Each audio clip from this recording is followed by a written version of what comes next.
qu'il y a quand même une tradition de proximité entre les deux diplomaties qui est maintenant triplement embarrassante pour le gouvernement français.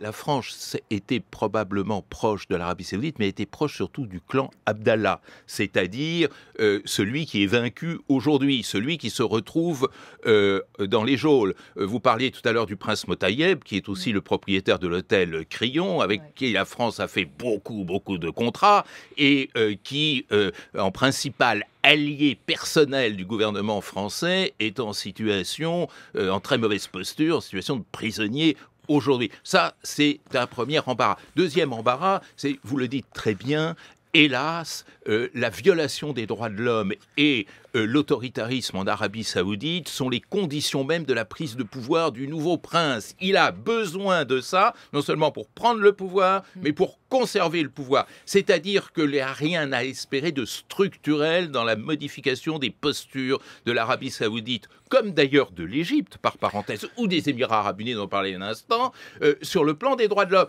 Et ceci embarrasse beaucoup le gouvernement français à l'heure où le président Macron a dénoncé, par exemple, le Venezuela devant l'Assemblée générale des Nations Unies, parce qu'il se passe dans la péninsule arabique est 1000 fois pire que ce qui se passe au Venezuela. Deuxième embarras. Troisième embarras, c'est le Liban. C'est-à-dire, la France est traditionnellement, et depuis le mandat, la puissance bienveillante, protectrice, marraine du Liban, tout ce que l'on veut. Or, on voit très bien ce que l'évolution de l'actualité fait subir au Liban venant de la péninsule arabique, et la position française est intenable. Entre les amitiés libanaises et les amitiés saoudiennes, comment choisir quand les deux amis se disputent à mort?